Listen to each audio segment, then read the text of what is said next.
उन दोनों के बीच का एंगल π/3 है, तो cos π/3 का फॉर्मूला बना दो, a dot B upon mod a mod B, और मॉड a मॉड बी दोनों की वैल्यू, क्योंकि यूनिट वेक्टर है तो उन दोनों की वैल्यू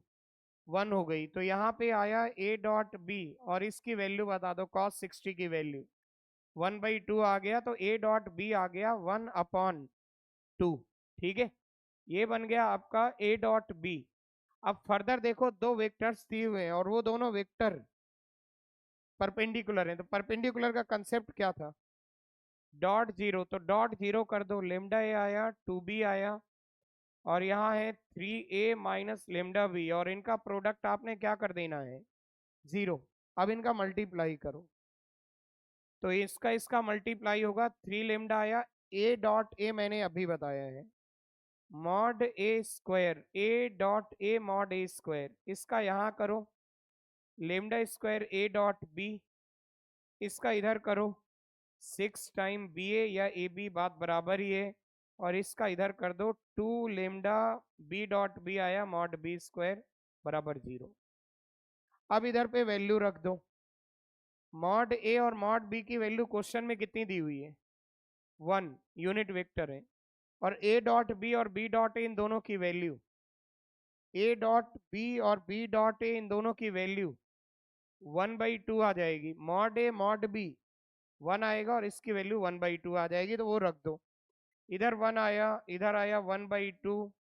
अगली बार 1 आ गया और यहाँ आया 1, तो ये आ गया, ये यहाँ 2 आएगा, शायद मैं गलती से 1 रख गया हूँ। ठीक है, अभी सॉल्विंग हो जाएगी इसकी, तो अभी सॉल्व कर दो। कैसे सॉल्व करोगे इसको, क्वाड्रेटिक है, ये आपने सॉल्व करा है काफी बार पहले, तो बता दो अभी कैसे सॉल्व करोगे। ये मिल जाएगा, ये मिला, माइनस लेमडा स्क्वायर बाई 2, 3 में से 2 गया, 1 आ गया, और प्लस 3 आ गया, और 0 आ गया। क्या करना चाहिए इस पे, अभी -2 से मल्टीप्लाई कर दो,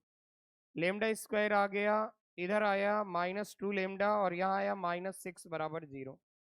शायद आप फैक्टर कर ले जाओगे। चाहिए क्या है क्वेश्चन में, नंबर ऑफ वैल्यू चाहिए, कौन कौन से इंटरवल के बीच में, -1 और 3 के बीच में। ठीक है, तो कर लो, अभी फैक्टर बन जाएंगे। कौन कौन से बन रहे हैं फैक्टर, फैक्टर नहीं बन रहे क्या इसमें, यार फैक्टर तो बन ही नहीं रहे इसके, तो कैसे निकालोगे, क्वाड्रेटिक वाला रूल लगाना पड़ेगा। ठीक है, वो लगा दो, 2 plus minus under root 4 plus 24, 4 plus 24 आ जाएगा, 28 आया, और अपॉन में 2 आ गया, डिवाइड मार दो 2 का, 1 plus minus under root of. अब ये देख लो, क्या ये दोनों वैल्यूज इंटरवल के अंदर हैं क्या, 1 प्लस रूट 7 और 1 माइनस रूट 7, क्या ये इस इंटरवल में है क्या, -1 और 3 के बीच में। मैं यहाँ पे लिख देता हूँ, दो वैल्यू आ रही है, 1 प्लस रूट 7 अप्रोक्सीमेटली देखो कितना आएगा, और 1 माइनस रूट 7 अप्रोक्सीमेटली देखो, मुझे लग रहा है 1 प्लस रूट 7 उस इंटरवल में नहीं है। रूट 7 अप्रोक्सीमेटली कितना होता है, 2 पॉइंट, और 1 ऐड करो उसमें,